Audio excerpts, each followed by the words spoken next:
Le plan marketing. 7 étapes clés pour le réussir. Bonjour à toi et bienvenue dans cette nouvelle vidéo consacrée au plan marketing. Attention, on plonge aujourd'hui dans l'artère de la stratégie e-commerce. Si tu regardes cette vidéo, c'est que tu as sûrement déjà fait une bonne partie du travail pour concevoir ta boutique en ligne. Mais voilà, il faut maintenant passer à l'action et mettre toutes les chances de ton côté, convertir tes premiers clients. Le plan marketing, véritable boussole stratégique de ton business en ligne, est un point ultra important. Il représente bien plus qu'une simple feuille de route. C'est un guide précis qui fixe les objectifs, les moyens et oriente tes actions. Prêt à faire le grand saut ?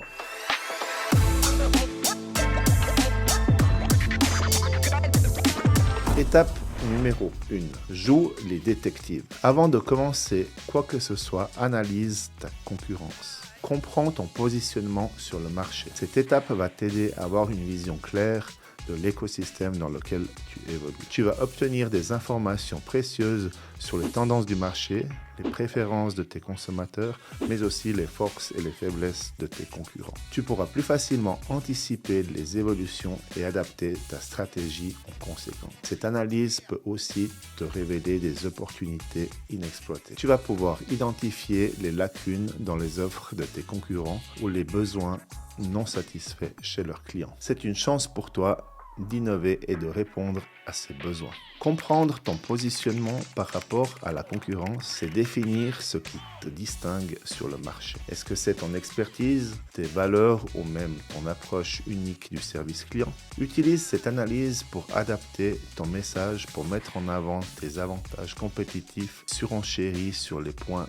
faibles de tes concurrents. Saisis aussi l'occasion pour noter leurs erreurs et ne pas les reproduire. Voyons maintenant l'étape numéro 2. Définir tes objectifs marketing. Maintenant que tu as une compréhension solide de ton marché et de ta position par rapport à la concurrence, passons à la deuxième étape, la définition de tes objectifs marketing. Pour espérer atteindre tes objectifs, tu dois t'assurer qu'ils soient spécifiques, mesurables, atteignables, pertinent et temporellement défini. Ça te parle? Oui, je suis en train de te parler des objectifs SMART. C'est spécifique. Les objectifs doivent être clairs et précis. Vérifie qu'ils répondent aux questions de base. Au lieu de dire augmenter les ventes, un objectif spécifique serait augmenter les ventes du produit A. C'est mesurable.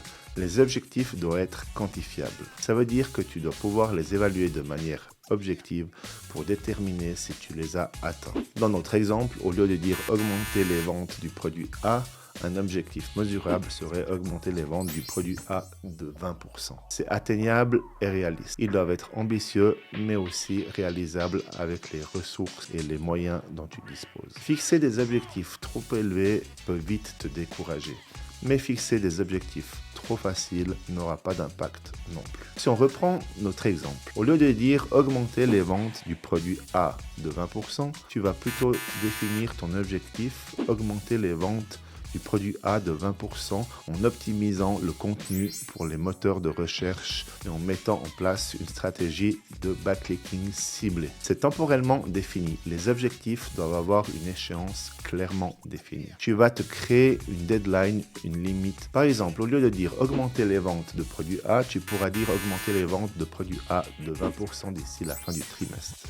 Depuis quelques années, 2 autres points ont été ajoutés à l'objectif SMART qui va devenir l'objectif SMART F ou EF, SMART EF. C'est écologique. Intègre un critère écologique qui considère l'impact environnemental. Prends en compte les conséquences sur l'environnement et cherche des moyens de minimiser les effets négatifs. Tu peux par exemple introduire une ligne de produits écologiques durables dans ton catalogue qui représenterait 20% de tes ventes totales d'ici la fin de l'année suivante. C'est fun.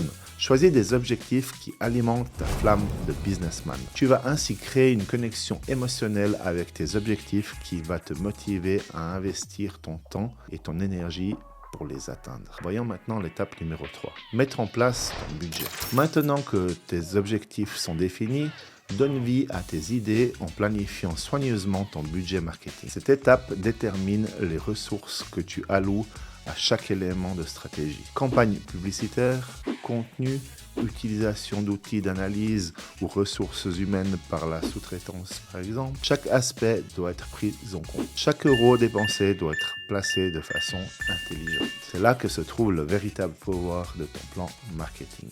Étape numéro 4. Concevoir ta stratégie marketing. Tes objectifs sont clairement définis et ton budget est acté. Entrons dans la phase de conception. Il y a le choix des canaux de communication. Oui, mais l'intérêt ici, c'est surtout de créer une feuille de route intelligente sur laquelle tu vas choisir le juste équilibre entre les médias sociaux, le référencement naturel, la publicité payante, le marketing par email, tous les autres canaux. Pour le choix des réseaux sociaux, je t'invite à aller regarder ma vidéo que j'ai réalisée sur le sujet. Tu sauras quelle plateforme choisir et pourquoi. Pour les autres, tiens compte des critères suivants. Certains canaux coûtent plus cher que d'autres. Les publicités sur les moteurs de recherche ou sur les réseaux sociaux représentent un certain coût au départ, mais ils t'apportent des résultats rapidement. Fais des tests et étudie bien ton retour sur investissement.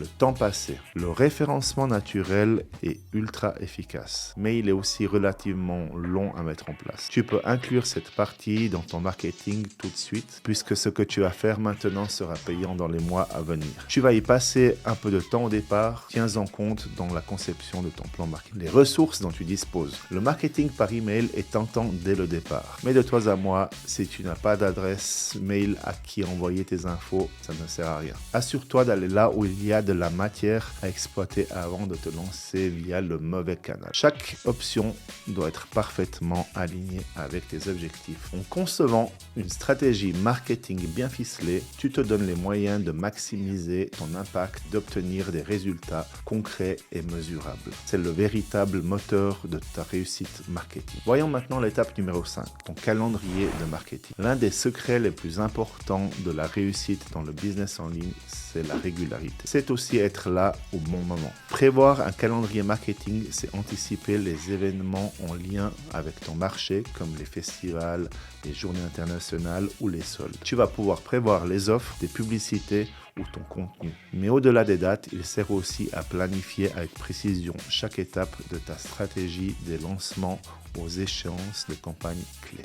Un calendrier bien conçu te permet de garder le cap et de t'assurer que tout se déroule selon le plan. C'est un outil essentiel pour maximiser l'efficacité de tes actions et assurer une exécution fluide de ton plan marketing. Voyons maintenant l'étape numéro 6. Passer à l'action.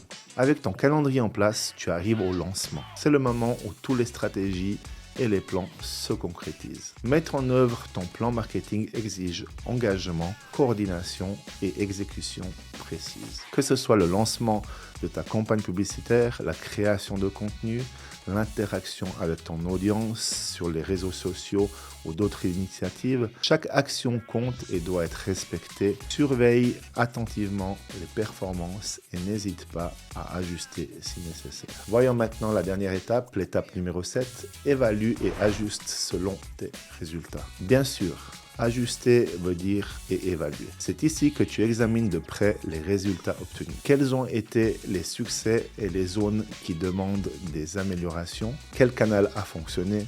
Lequel n'a pas marché comme tu l'aurais voulu? Une analyse approfondie te permet de tirer des leçons précieuses pour affiner ta stratégie. Sois attentif aux métriques, au retour de ton audience et aux tendances du marché. Sois prêt à ajuster tes tactiques, à apporter des améliorations et optimiser ta stratégie conséquente. Adapte-toi. C'est comme ça que tu vas rester en phase avec les évolutions du marché et que tu maximiseras ton impact. Tu as désormais toutes les clés pour concevoir un plan marketing qui va booster ton entreprise. La semaine prochaine, nous allons aborder ensemble le marketing par email, véritable levier dans ta stratégie. Tu dois absolument l'utiliser pour pouvoir convertir davantage de clients. Campagne de collecte, création d'emailing, je vais tout te dire sur le sujet. N'oublie donc pas de t'abonner à ma chaîne si ce n'est pas déjà fait et d'activer les notifications pour rester au courant de la sortie de chaque vidéo. Alors, à la semaine prochaine et tu as le pouvoir de tout changer.